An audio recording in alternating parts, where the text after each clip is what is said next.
Perkenalkan, nama saya Audrey Novita Marcelus Tanggang dari kelas F13 dan di kesempatan kali ini saya akan menyampaikan sebuah cerpen karya George Orwell yang berjudul Menembak Gajah. Di Moulmein, di Burma Hilir, aku dibenci oleh banyak orang. Satu-satunya masa dalam hidupku di mana aku cukup penting untuk dibenci begitu banyak orang. Aku adalah perwira polisi subdivisi di kota itu. Dan dengan cara yang tanpa arah dan sepele, rasa anti Eropa di sana sangatlah gentir. Tidak ada yang cukup berani untuk memulai kerusuhan. Tetapi jika seorang perempuan Eropa lewat sendirian di pasar, kemungkinan besar seseorang akan meludahkan air sirih ke gaunnya. Sebagai polisi, aku menjadi sasaran yang jelas dan sering diprovokasi setiap kali dianggap aman. Ketika seorang Burma yang lincah menjegal kakiku di lapangan sepak bola dan wasit yang juga orang Burma pura-pura tidak melihat. Kerumunan tertawa terbahak-bahak dengan tawa mereka yang menyeramkan. Itu terjadi lebih dari sekali. Pada akhirnya, wajah-wajah kuning yang mengejek dari para pemuda yang kutemui di mana-mana, serta cemoohan yang diteriakkan ketika aku sudah cukup jauh, benar-benar menguji kesabaranku. Para biksu muda adalah yang terpuruk. Ada ribuan dari mereka di kota, dan tampaknya tak ada pekerjaan lain bagi mereka selain berdiri di sudut jalan sambil mengejek orang Eropa. Semua ini membingungkan dan menyakitkan. Karena pada waktu itu aku sebenarnya sudah meyakinkan diri bahwa imperialisme adalah hal jahat. Dan semakin cepat aku meninggalkan pekerjaanku, semakin baik. Secara teori dan tentu saja secara rahasia, aku berpihak pada orang Burma dan menentang para penindas mereka, bangsa Inggris. Mengenai pekerjaanku, aku membencinya dengan pahit. Lebih pahit daripada yang bisa aku jelaskan. Dalam pekerjaan semacam itu, kau melihat langsung pekerjaan kotor dari sebuah imperium. Para tahanan malang yang berdesakan di kandang-kandang busuk, wajah pucat penuh ketakutan para narapidana jangka panjang, bokong-bokong penuh luka dari mereka yang dihukum rotan bambu. Semua itu menekanku dengan rasa bersalah yang tak tertahankan. Namun, aku tak bisa menaruh apapun pada perspektif. Aku masih muda dan kurang berpendidikan. Dan aku harus merumuskan masalah-masalahku dalam kesunyian mutlak yang dipaksakan pada setiap orang Inggris di timur. Aku bahkan tak tahu ada kekaisaran Inggris sedang sekarat. Apalagi tahu bahwa kekaisaran-kekaisaran yang lebih muda yang akan menggantikannya akan jauh lebih buruk. Yang ku tahu hanyalah aku terjebak antara kebencianku pada imperium yang kulayani dan kemarahanku terhadap makhluk-makhluk kecil penuh kebencian yang mencoba membuat pekerjaanku mustahil. Dengan satu bagian dari pikiranku yang anggap Raja Inggris sebagai tirani yang tak tergoyahkan, yang mendidih, in saecula saeculorum, atas kehendak bangsa yang terjajah. Dengan bagian lain, aku berpikir bahwa kebahagiaan terbesar di dunia adalah menusukkan bayonet ke perut seorang biksu. Perasaan semacam ini adalah hasil sampingan yang normal dari imperialisme. Tanyakanlah pada penjabat Anglo-India manapun, jika kau bisa menemukannya di luar jam dinas. Suatu hari sesuatu terjadi yang dengan cara berputar-putar justru membuka mataku. Kejadian itu kecil pada dirinya, tetapi memberiku kiasan yang jauh lebih jelas terhadap hakikat imperialisme. Tentang motif sejati di balik tindakan pemerintah despotik. Suatu pagi buta, seorang sub-inspektur di kantor polisi ujung kota meneleponku dan mengatakan bahwa seekor gajah tengah mengamuk di pasar. Bisakah aku datang dan melakukan sesuatu? Aku tidak tahu apa yang bisa kulakukan, tapi aku ingin melihat apa yang terjadi.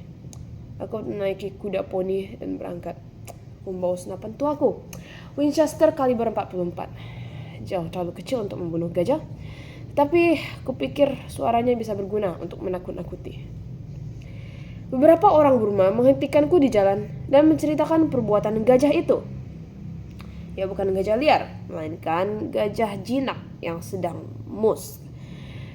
Ia sebenarnya sudah dirantai, sebagaimana gajah jinak selalu dirantai ketika masa musnya tiba.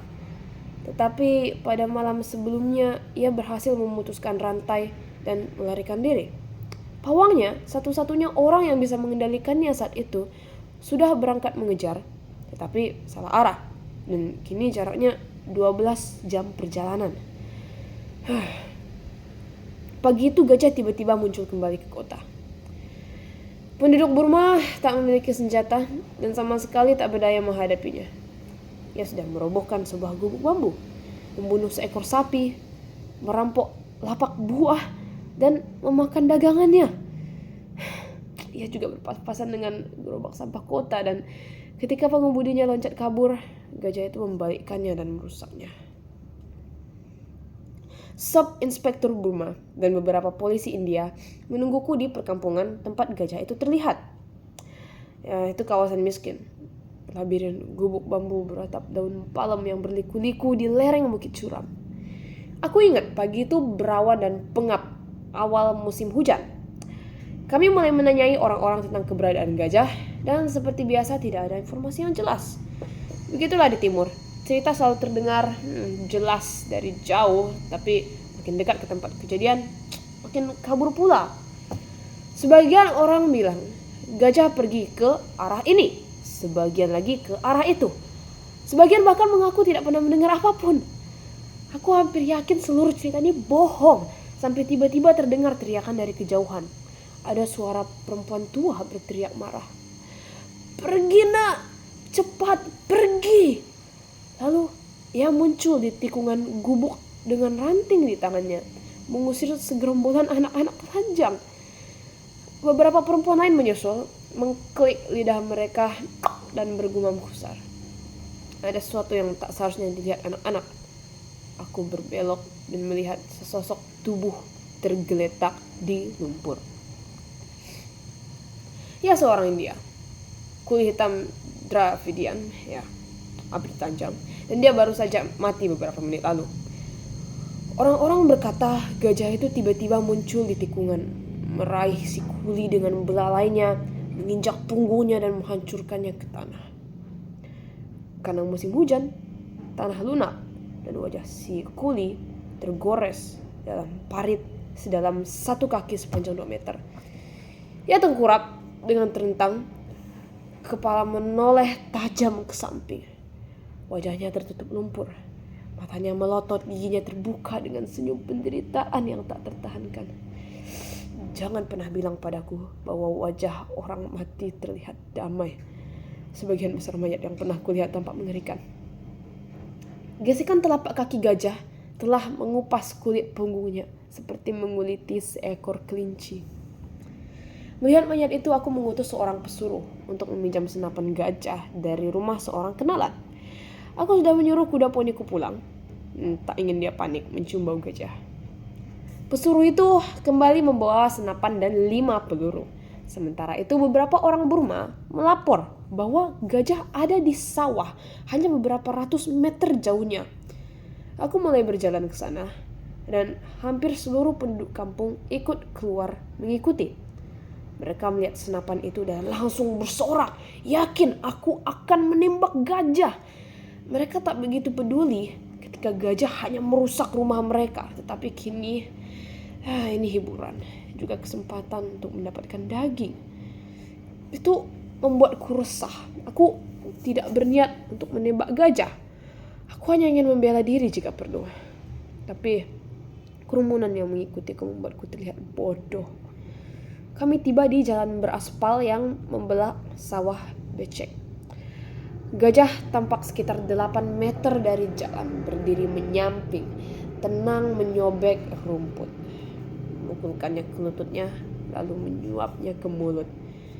Begitu melihatnya, aku tahu pasti aku tidak boleh menembaknya.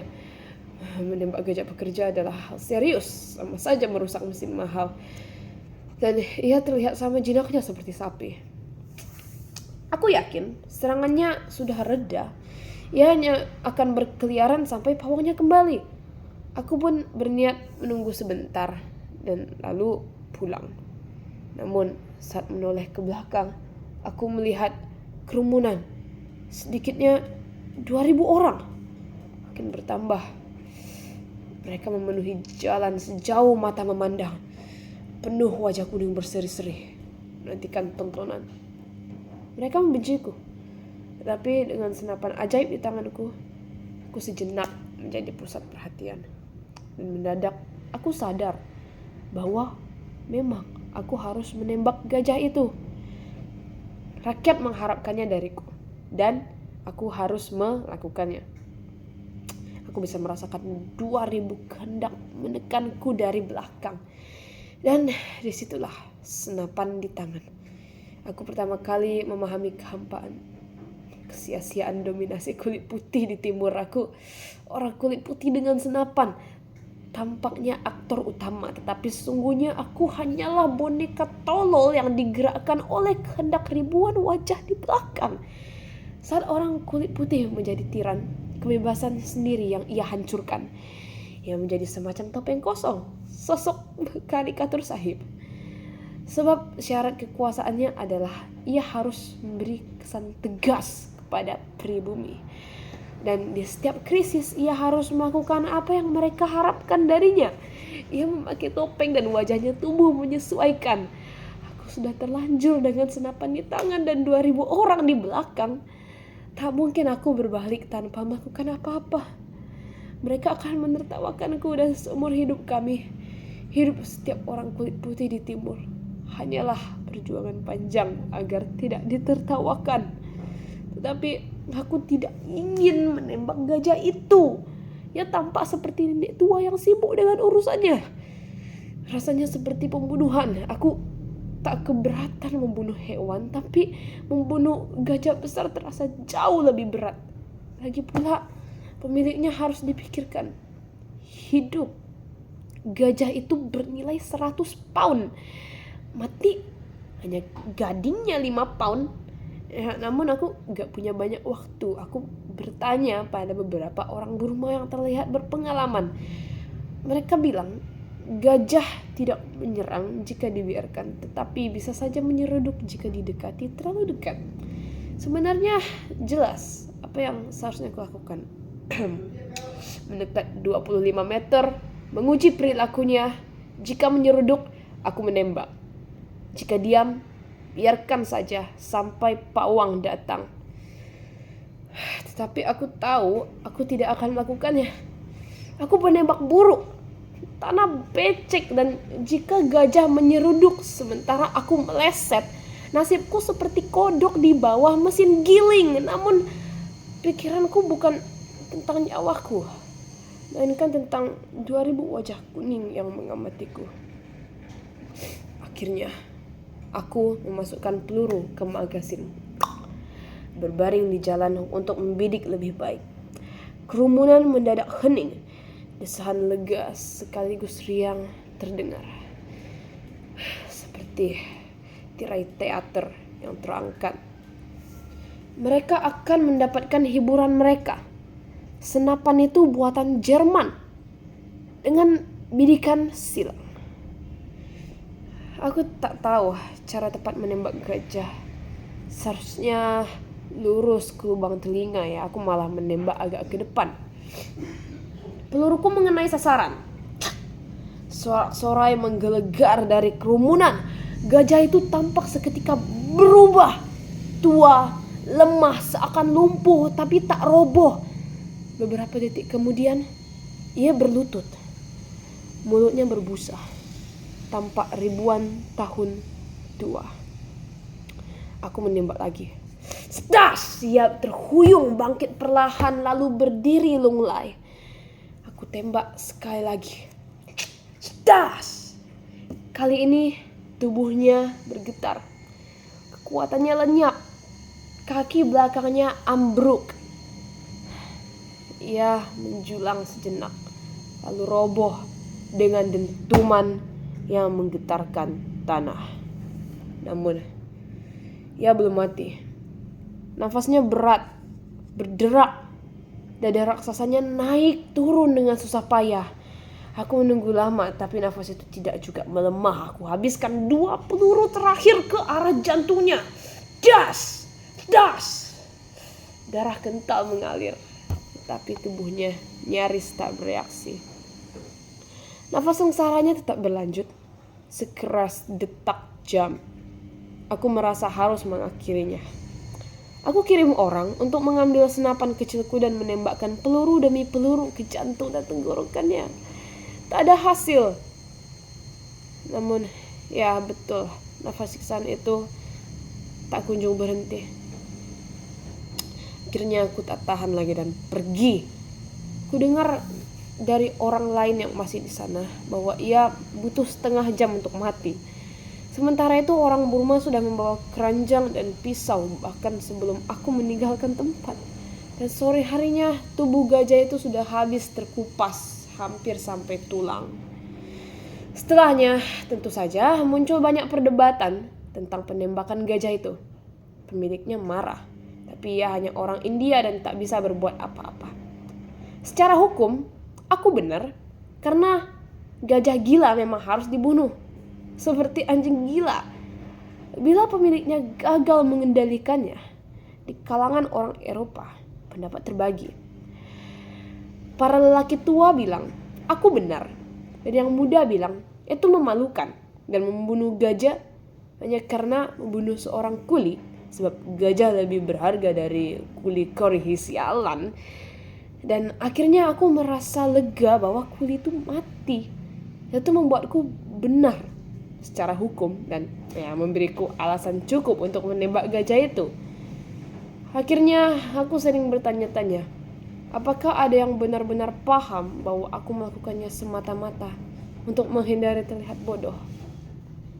Demikian pembacaan cerita pendek saya hari ini. Terima kasih. Shalom.